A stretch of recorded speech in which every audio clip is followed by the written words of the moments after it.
This is going to be a request. Someone sent me a question they wanted me to answer. Before I get to it, though, I do want to say thanks for all the positive comments I got on my previous video. Quite a few people seem to, well, most of the commenters seem to think that they really enjoyed that. I didn't really do anything special. There was no conscious effort to do anything differently.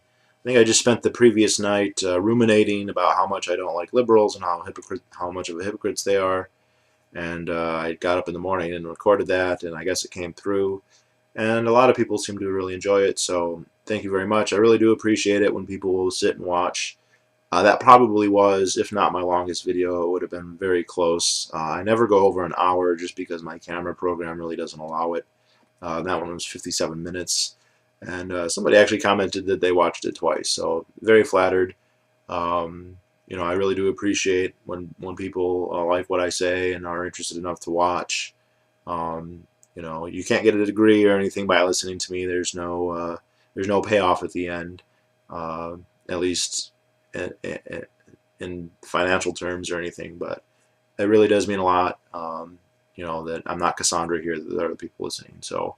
I don't know if it was because of that video or not, but I received a request, and it was a question about Bitcoin.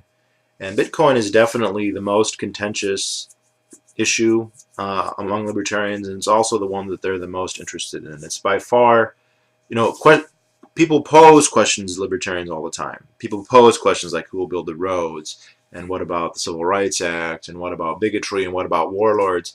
But libertarians, I think, because of the fact that they are libertarians, have more or less resolved most of these issues to their own satisfaction. Of course, not always. There are people who ask, they're libertarians who aren't sure about all these things either. I'm not 100% sure myself. I have answers that satisfy me well enough to advocate it, but I would still have questions. But one of the most contentious issues, in my opinion, there's a few. There's some debate on intellectual property. There's some debate on abortion, which used to not be the case. I think on either. I think those are both two topics that 25, 30 years ago there was consensus, and there's a great deal less consensus now. Bitcoin is a much more recent phenomenon, and not only is there a lot of interest, and it's by far the most requested thing people have asked of me, and I make no claims to be a Bitcoin expert. I really don't. I've been aware of the phenomenon the entire time. I've gone to a couple lectures at PorcFest about it. I've talked about it a few times. But unfortunately, a lot of what's pertinent to Bitcoin verges into areas that I simply don't have the information to assess it as well as I would like. But what's also interesting about Bitcoin is the polar opposites you see a lot. Not always. There's plenty of people who are in the middle, which I count myself. I'm receptive to Bitcoin. I like Bitcoin. I think it's a good thing. But there are a lot of people who basically consider Bitcoin to be libertarian Jesus. That it's something that is going to destroy the government. It's going to make a whole bunch of libertarians very wealthy, which has already actually kind of started to happen. That it's going to bring about libertopia more or less. And then on the other hand, you have people who are convinced it's a Ponzi scheme. And so, again, I say other hand, it's not that simple. There's plenty of people in the middle. I count myself among them. So since I got this in a private message, and my rule is if I get it in a private message, I just assume you want anonymity. If I get it in a comment, I assume you don't care. Since it wasn't a private message, I'm not going to identify the person who asked. But they wanted to know if I thought that, let me read it exactly. I would like to get your take on the potential for Bitcoin to end the state in the foreseeable future. And he goes on to talk a great deal more. And I'd say that I think the potential for Bitcoin to end the state at all is relatively slim, and in the foreseeable future is considerably less slim. It's not impossible, and I wouldn't say it can never happen. But if I was to delay odds, and I'm not a gambler, I would say it's not very likely. There's a couple of reasons. Here's some of my problems. One of my problems with assessing Bitcoin, first of all, is that so much of its workability is dependent on the code. And I have heard many people who are hackers, who are computer literate, who can read code, who have assured me that they've looked at it, and there's no back doors, there's no magic ways to inflate, there's no magic any It's all above board. However, I cannot read code. I am not a computer person. I am not a hacker. Um, I'm not a programmer, and so these are things that I cannot judge or assess independently. And as much as I don't think that there's any reason for these people to lie to me or think that they're incompetent, because I think most of the people that I talk to are competent and honest, at least as far as this goes, uh, I can't verify it personally to the degree of satisfaction that I'm willing to be that certain. There are other problems with Bitcoin, and the question wasn't are there problems with Bitcoin, but it's pertinent because potential problems with Bitcoin are going to affect whether it's going to end the state or not. Um, if it is true that Bitcoin can't be inflated and there's no back doors or anything like that, there's a couple problems. One is that it's not near so anonymous as people think. It's really not anonymous. Individual Bitcoins and wallets can essentially be traced to, you can see everything that that's done. Now, if you take a lot of precautions, it might be very difficult to connect a wallet or a particular Bitcoin to you. But as we can see, as the recent arrests have shown, the ability does exist. Another thing is, even if you can't inflate Bitcoin, you can create a facsimile of Bitcoin, a whole other digital currency that is essentially identical, and just you don't even have to give it another name. You could call it Bitcoin 2, Bitcoin 3. You could even call it Bitcoin. There's nothing to stop you from doing that. It wouldn't be that nexus, that framework, that lattice of Bitcoin, but it would be an identical lattice next to it. And we already see there's lots of competing digital currencies now. There's Litecoin and Smartcoin and Coinye and Dogecoin, and some of them are a little bit different and some of them are very, very similar. And there isn't a limit on the number of those that there can be. And so it would be like saying no one can inflate the amount of gold, but we can create substances that are nearly identical to gold that are only slightly different.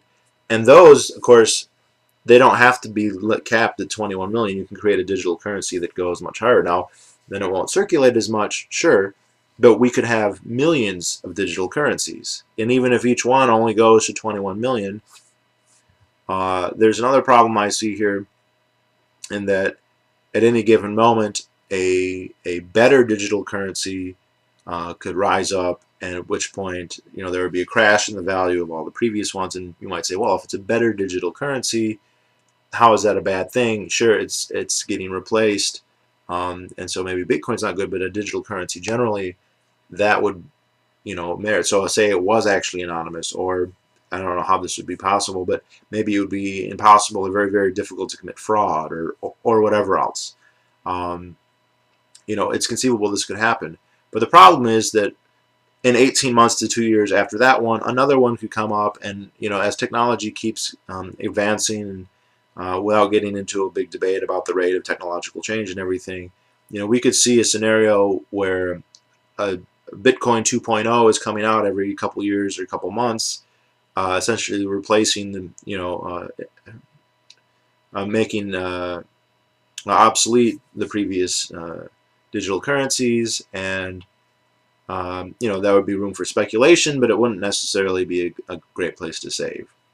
Now, all that said, the first time that I really learned a lot about Bitcoin was the first time I went to PorcFest in 2012, and they had a big panel of very knowledgeable, all libertarian, all Bitcoin fanatics.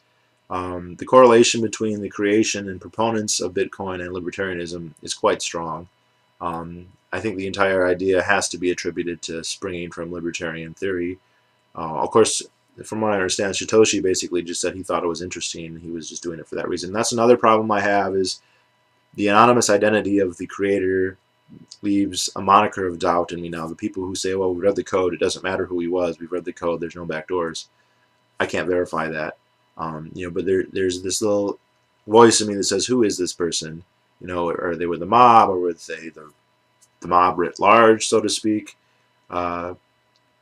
I don't know, and that's a variable that's an unknown variable, and you don't like unknown variables with your life savings. In any event, It's very interesting. The panels, the Bitcoin panels, are always the most well attended, the most interesting. There's a lot of very fascinating theoretical things. You know, the origin of money, that sort of thing.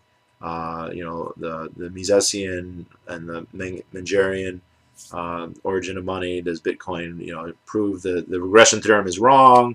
Of course, then all the practical utilitarian things. Very, very interesting, including that year. This wasn't true last year, but in 2012. The CEO of BitInstant, Shrem, was there. I don't know if that was his position back then, but I met him a couple times. Nice guy, although you definitely got the impression this is a person, he's immersed himself so thoroughly in Bitcoin that when you come up and ask, like, is it safe? You know, he was always polite, but you also got a sense of, I've answered this question a million times. But as libertarians, we're totally used to that at this point, right? So I can't fault him for maybe getting a little tired of it.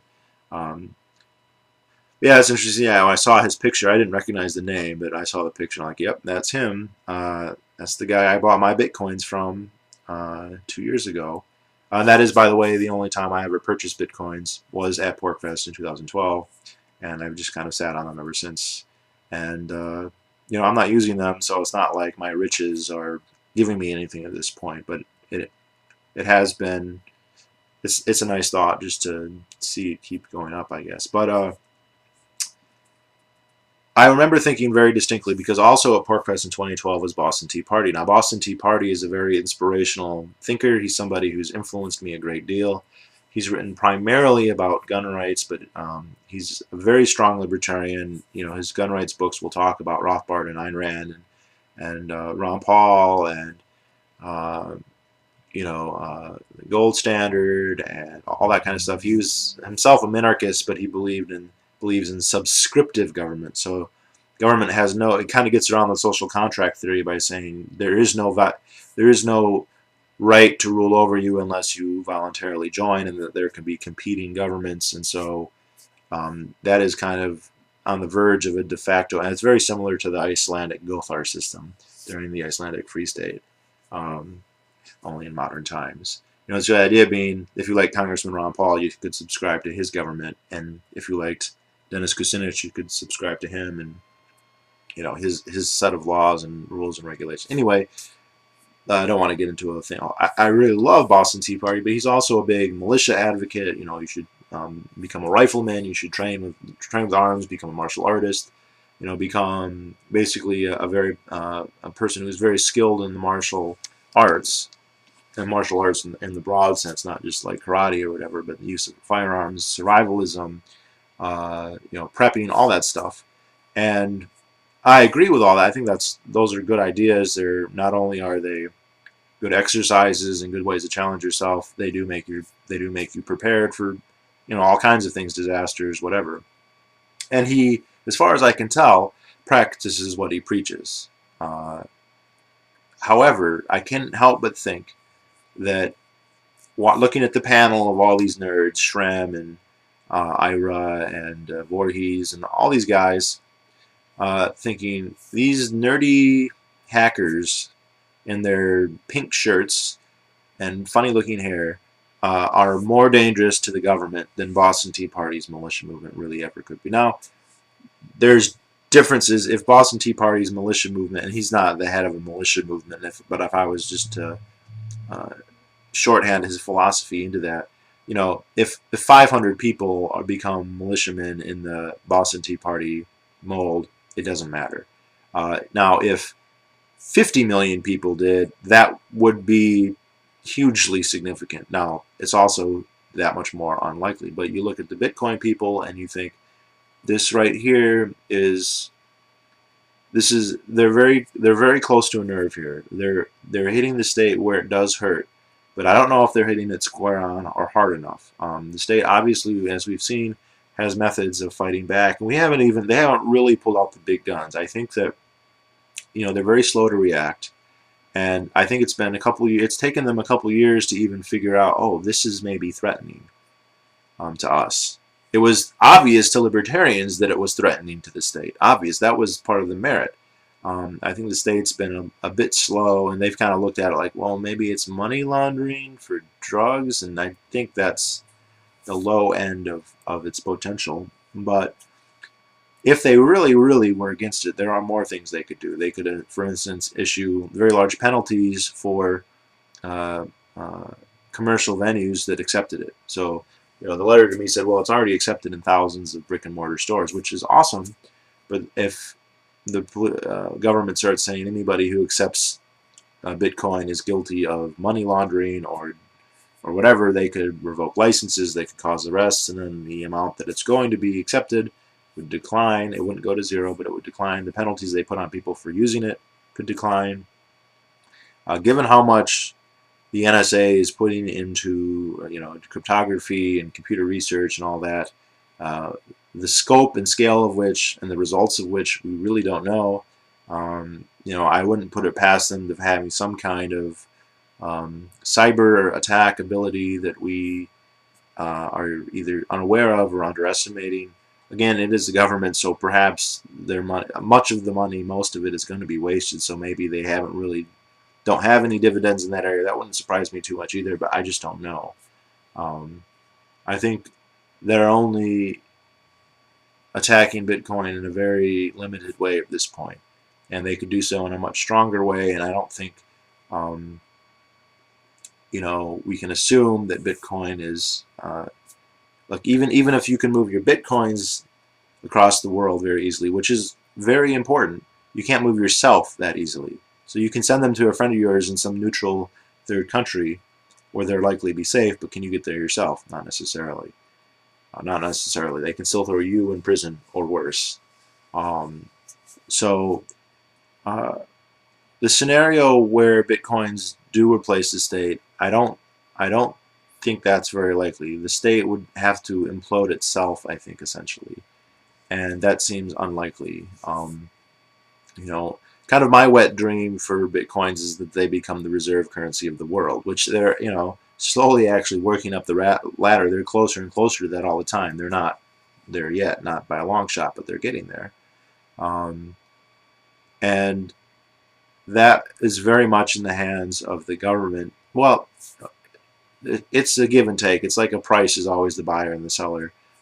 If the demand for Bitcoin among consumers increases enough, it really doesn't matter what governments think. It will become the reserve currency of the world.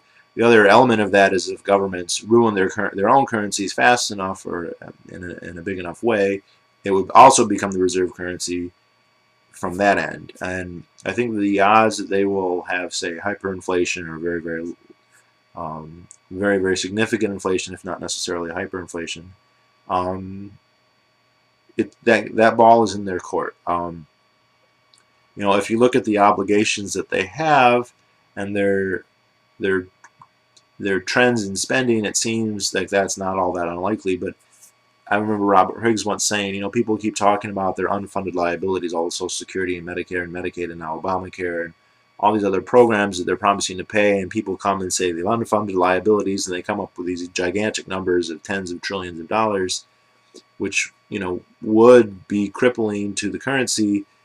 He's like, these are their promises to pay, and if there's anything we know about the government, it's like it doesn't keep its promises necessarily.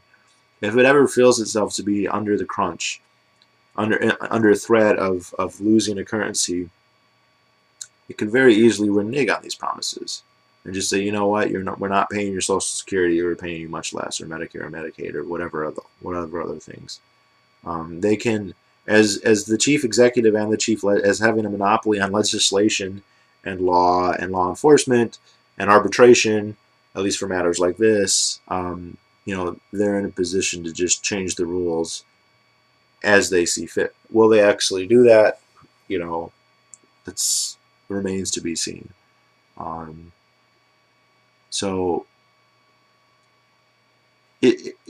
do though agree. One thing the writer was saying is, look, the intellectual arguments for libertarianism are mostly fairly esoteric. I mean, there are certain things that are pretty simple and easy to understand and palatable. The right that you own your body. Lots of people believe that, agree with that. They find it pretty palatable. The right that you shouldn't aggress against people unless they aggress. Most people agree with that. They put caveats in there for the government, whatever. But there's a lot of the more utilitarian arguments, which I think are important, because the arguments for government ultimately stem from utilitarian arguments. At least it seems that way to me. I don't know many people saying it's the moral imperative to be obedient to the state. I don't. That's popular in Europe, and of course there are people here who believe that as well. But I think it's more of a, well, if we don't have them, necessary evil kind of thing. Uh, and unfortunately, the arguments against those, because some of the necessary evil stuff sounds pretty commonsensical. It seems reasonable to a lot of people, and the arguments against it, I think, are quite solid, are very good, are excellent. But they take some time to explain, and sometimes they're a bit counterintuitive. And I totally agree that the idea that we're going to systematically go through every person and convince them by having them read Human Action and Man, Economy, and State and the problem with political authority and whatever else, highly unlikely. Now, it's also, as Lou Rocco points out, we got to get it out of our heads that we need this democratic notion that we have to get majorities all the time. It doesn't take a majority of the people to radically change the society. A minority that's very effective can do that also, and also if you get the right types of people. People take their cues. People look around and they think, well, what are the smart people saying? And I don't just mean the smart people, but certain groups. And I think that libertarianism is well placed to occupy, to an extent, those groups. We're already kind of getting to the point where the ideas are, they've, I don't know if you want to, how good the analogy is, but they've kind of breached the wall a little bit. We're getting into the mainstream, kind of a nebulous term, but they're breaking in a way that they haven't in a very long time, and that's good. But it's not going to necessarily convert every single person. Harry Browne, who I think is kind of an underrated libertarian thinker, he was a two-time candidate for president in the Libertarian Party in 1996 and the year 2000. Fortunately, he caught Lou Gehrig's disease and died in about 2006, I want to say. He says, look, ultimately, the way this is going to work is we're going to have to tell people, what is it going to do for you? You should support libertarianism not because of the beauty of the consistent political theory or abstract concepts of justice or whatever else, as motivating as that is for some people. I was getting pissed at liberals just thinking about the hypocrisy, of their rhetoric. But most people aren't going to necessarily be motivated by that. But if you could tell them, hey, this is beneficial to you. Now, Harry Browne is, of course, pre-Bitcoin. He died before they were even begun to be invented, I believe. Although he probably had the idea of a cryptocurrency that was digital that has been around for a while, so he's probably heard of it. But he was talking in terms of like lower taxes, less regulations. These are all things that could demonstrably make people more wealthy, and also give them more freedom of choice, which I think is an end in itself. And for a lot of people, actually, not just libertarians, like the idea that they can do X, Y, and Z, or whatever else they want to do without hurting other people.